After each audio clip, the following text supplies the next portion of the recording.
Formula ఈ car race కేసులో ACB దూకుడు పెంచింది. ఈ కేసులో A3గా ఉన్న హెచ్ఎండిఏ మాజీ చీఫ్ బిఎల్ఎన్ రెడ్డిని ఇవాళ ఏసీబీ విచారించనుంది. కాసేపట్లో ఏసీబీ ఎదుట హాజరు కానున్నారు బిఎల్ఎన్ రెడ్డి. 2 రోజుల క్రితం ఇదే కేసులో ఈడీ అధికారులు బిఎల్ఎన్ రెడ్డిని విచారించారు, ప్రశ్నించారు. సుమారు 9 గంటల పాటు ఆయనపై ప్రశ్నల వర్షం కురిపించారు.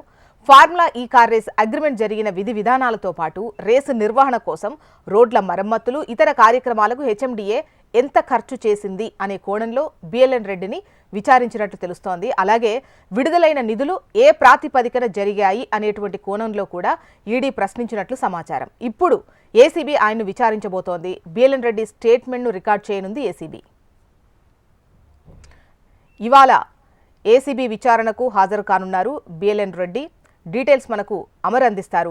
అమర్, జోషా, ఇవాళ ఏసీబీ విచారణకు హెచ్ఎండిఏ మాజీ చీఫ్ ఇంజనీర్ అయినటువంటి బిఎన్ రెడ్డి హాజరు కానున్నారు. A3 నిందితుడిగా ఉన్నటువంటి బిఎన్ రెడ్డిని ఇవాళ విచారించి అతని స్టేట్మెంట్ ను కూడా రికార్డ్ చేయనున్నారు. ఇప్పటికే ఏసీబీ సంబంధించి చూసుకుంటే ఫార్ములా ఈ ఆపరేషన్ లో 50 కోట్ల అక్రమ బదిలీలకు సంబంధించి ఐఏఎస్ అరవింద్ కుమార్ ని ఇప్పటికే నిన్న కేటీఆర్ ని కూడా ప్రశ్నించి కీలకమైన అంశాలను వాళ్ళ దగ్గర నుంచి సేకరించి స్టేట్మెంట్ కూడా రికార్డ్ చేసింది. ఇవాళ బిఎన్ రెడ్డిని కూడా కీలకమైన అంశాలకు సంబంధించి ఇప్పటికే ఈ ప్రొసీడింగ్స్ అన్ని కూడా బిఎన్ రెడ్డి ఇచ్చాడు కాబట్టి బిఎన్ రెడ్డి నేతృత్వంలో జరిగినటువంటి ప్రొసీడింగ్స్ అన్నిటిపై ప్రస్తుతం ఇవాళ ఏసీబీ అధికారులు ప్రశ్నించనున్నారు. ఇటు ఐఏఎస్ అరవింద్ కుమార్ తో పాటు దానం కిషోర్ ఫిర్యాదుదారుడు ఇద్దరు స్టేట్మెంట్లు కూడా రికార్డ్ చేయడం, ఆ తర్వాత నిన్న కేటీఆర్ స్టేట్మెంట్ కూడా రికార్డ్ చేయడంతో ముగ్గురు స్టేట్మెంట్ల ఆధారంగా వేరువేరుగా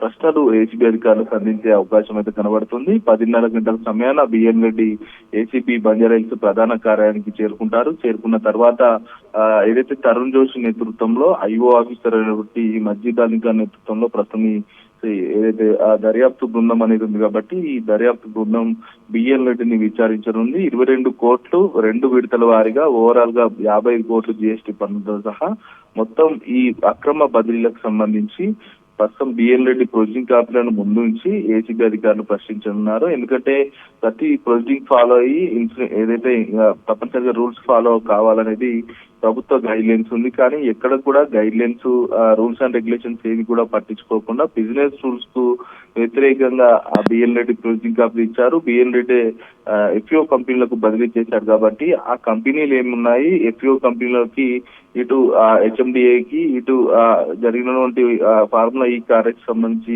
మధ్య జరిగిన త్రైపాక్షిక ఒప్పందం అనేది ఏం జరిగింది, ఎందుకంటే చీఫ్ ఇంజనీర్ గా ఉన్న సమయంలో